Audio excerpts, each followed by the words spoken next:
वो लिखा है एक वाक़या शेख अब्दू के ज़माने का। शेख अब्दू ये मुफ्ती आज़म मिस्र थे, मिस्र के मुफ्ती आज़म थे।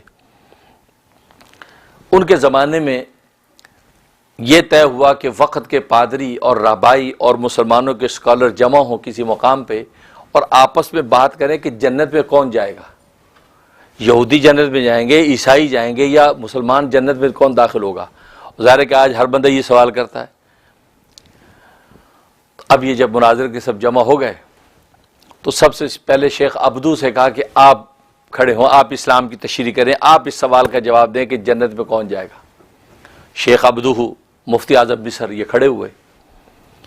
उन्होंने फरमाया कि अगर कल रोज़े क़यामत में यहूदी जन्नत में गए तो हम मुसलमान भी जन्नत में जाएंगे। इसलिए कि यहूदी जन्नत में अगर गए तो इस वजह से जाएंगे कि वो मूसा को मानते हैं और तौरात पर ईमान रखते हैं, इस वजह से जन्नत में जाएंगे। तो हम भी मूसा को पैगंबर मानते हैं और तौरात भी ईमान रखते हैं, लिहाजा इस वजह से हम भी जन्नत में उनके साथ जाएंगे। और अगर कल को फैसला हुआ कि ईसाई जन्नत में जाएंगे तो ईसाइयों के साथ हम मुसलमान भी जन्नत में जाएंगे, क्योंकि ईसाई जिस वजह से जन्नत में जाएंगे वो ईसा अलैहिस्सलाम को अल्लाह के पैगंबर मानते हैं और इंजील की तस्दीक करते हैं। हम भी पैगंबर उनको मानते हैं, अल्लाह का और इंजील की तस्दीक करते हैं, लिहाजा इस वजह से हम भी जन्नत में जाएंगे। लेकिन अगर कल रोज़े क़यामत में मुसलमान जन्नत में अगर गए तो फिर यहूदी और ईसाई कोई जन्नत में नहीं जाएगा, क्योंकि हम जन्नत में अगर गए इस वजह से जाएंगे कि मोहम्मद को हम मानते हैं और कुरान की तस्दीक करते हैं, इस वजह से हम जन्नत में जाएंगे। और यहूद और नसारे में कोई भी मोहम्मद की तस्दीक नहीं करता और कुरान को नहीं मानता, लिहाजा इनमें से कोई भी हमारे साथ जन्नत में नहीं जाएगा। ये बात की तो नारे तकबीर लग गया, यहां तक कि वहां के रबाई और पादरी उठकर चले गए, कहा हमारे पास इस बात का कोई जवाब भी नहीं है जो हम कहे। मुनाज़रा खत्म हो गया। तो लोगों के बात समझ में आ कि बात बड़ी माकूल है।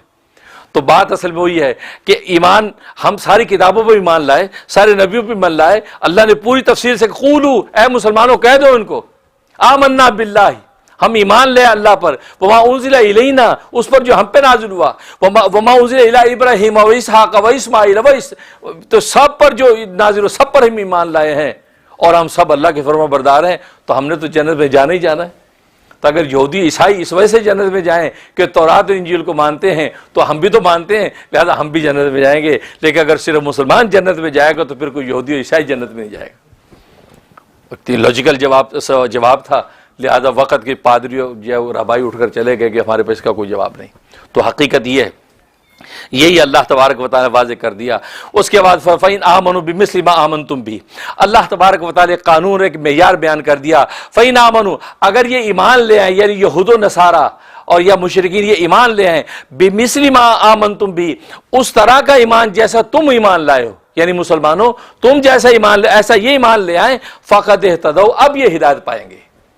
ऊपर उनका तो कूनू हुदन औ नसारा तहतदू, कि तुम यहूदी हो जाओ या ईसाई हो जाओ तो हिदायत पा जाओगे। अल्लाह फरमाया उनको नहीं, उनको कोई ये बात नहीं, बल्कि फ़इन आमनु, अगर वो ईमान लाए बिमिस्ली, उसकी मिसल ईमान जैसा कि तुम ईमान लाए हो, तो फ़क़द इहतदौ, तो हिदायत पाएंगे, वरना हिदायत इनको नहीं मिलेगी।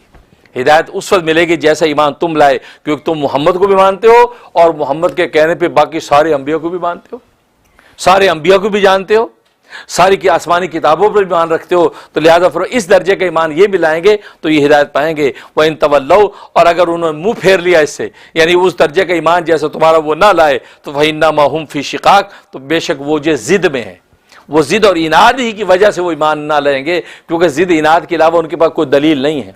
कोई बुरहान और दलील होती तो बुरहान और दलील पेश करते, उनको ऐसा कोई बुरहान दलील नहीं, बल्कि यूँ समझे कि अपनी जिद पर अड़े हुए हैं। फसयकफ़ीकहुमुल्लाह, बस अल्लाह उनके लिए काफ़ी हो जाएगा।